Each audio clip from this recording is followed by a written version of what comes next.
Bagaimana teman-teman? Sudah disaksikan videonya? Nah, jadi teman-teman, dia itu kan membuat persyaratan tentang sebuah nasab harus ada kitab sezaman. Oke. Padahal sebenarnya persyaratan itu tidak ada. Dalam ilmu nasab itu tidak berlaku. Nah, ketika dia membuat persyaratan itu, tapi malah dia yang melanggar persyaratan itu sendiri. Kenapa? Karena dia telah mengalihkan nasabnya Wali Songo kepada Musa Al-Kadzim. Oke, padahal Wali Songo itu nyambungnya ke Ba'alawi, bukan ke Musa Al-Kadzim.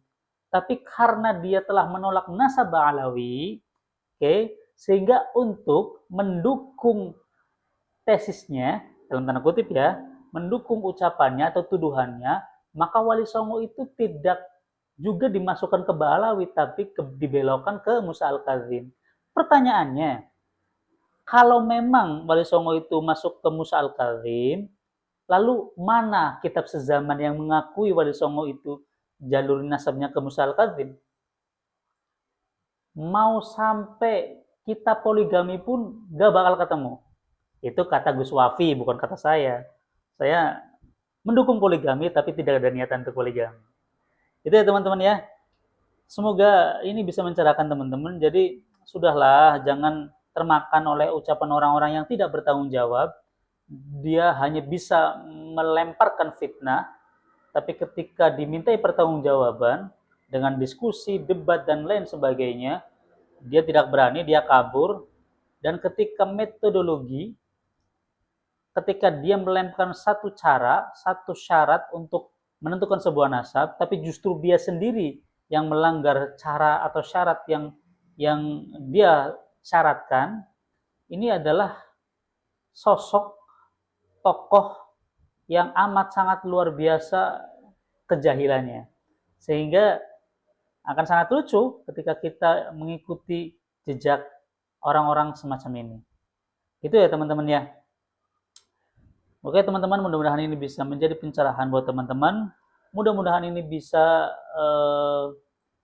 menjadi video yang apa namanya ya, menjadi pertimbangan lah buat teman-teman. Karena di luar sana banyak sekali video-video yang narasinya justru membelokkan kita kepada jalur yang memang benar. Narasinya adalah narasi fitnah, narasinya adalah narasi kebencian, sehingga kita tidak bisa berpikir logis bahwa kebenaran itu seakan-akan salah ketika narasinya kurang mendukung. Karena zaman sekarang ini zamannya media sosial, sehingga siapa yang merajai atau menguasai narasi, maka dialah yang dianggap benar.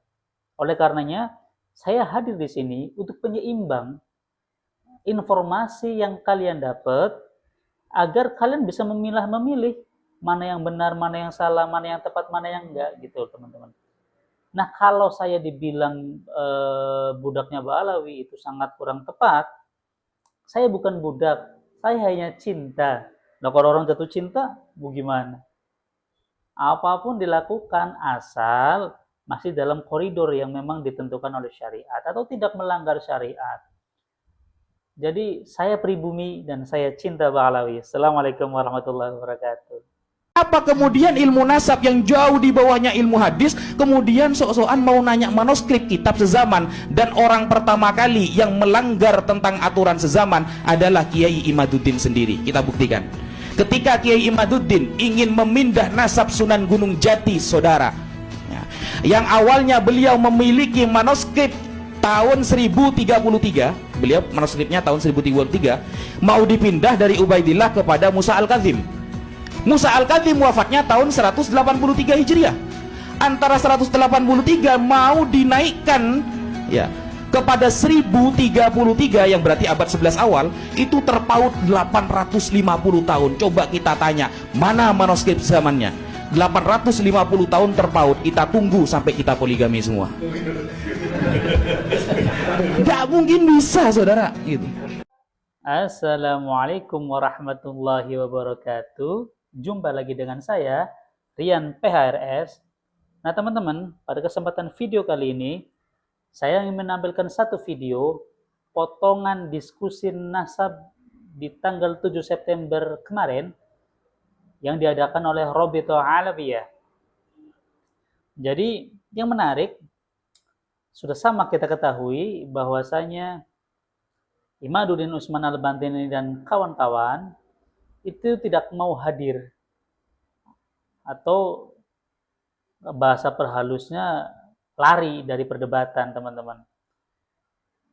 Jadi dari timnya Imaduddin yang diundang, itu yang datang hanya satu, yaitu Guru Gembul. Tentu kita apresiasi kedatangannya ya. Apapun itu, walaupun ucapannya ngelantur, tapi dia berani datang. Nggak pengecut seperti Imaduddin Romai Rama, Mama Gufron, dan Dr. Manakam Ali yang hanya berani berkoar-koar di media sosial atau berani berkoar di kandangnya sendiri. Itu teman-teman. Nah, jadi dalam kesempatan diskusi itu, tentu diskusi itu tetap dilaksanakan, ya, ada atau tidak ada Imaduddin, karena ini diskusi akhirnya di kayak Habib Hanif, Gus Abbas, Rumel, terus Gus Wafi ini sebagai tim peneliti, sehingga mereka itu menjelaskan di hadapan Robito Alawiyah tentang hasil penelitian mereka terhadap Kisru Nasab Alawi ini, sehingga mereka kemukakan pendapat-pendapatnya, mereka kemukakan dalil-dalilnya di hadapan Robito Alawiyah. Nah, yang menarik, dalam satu kesempatan Gus Wafi itu justru ya mengatakan bahwa kita sama tahu Imaduddin bin Sarman itu kan mensyaratkan bahwa nasab Ba'alawi itu bisa diakui ketika ada kitab sezaman yang mengakui Ubaidillah nyambung terhadap Rasulullah. Nah, yang menarik teman-teman, yang menarik justru ketika Kesultanan Banten dan Kesultanan Cirebon mengatakan bahwa Wali Songo itu adalah dzurriyyah Rasulullah dan tersambung kepada Ba'alawi, ya.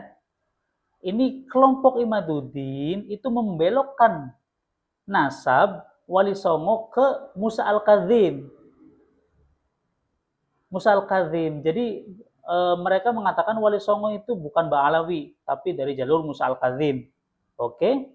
Kita bayangkan aja jadi orang bego, oke, nggak apa-apa, Musa Al-Kadzim. Tapi pertanyaannya, mana kitab sezaman yang mengatakan Wali Songo itu adalah keturunan dari Musa Al-Kadzim?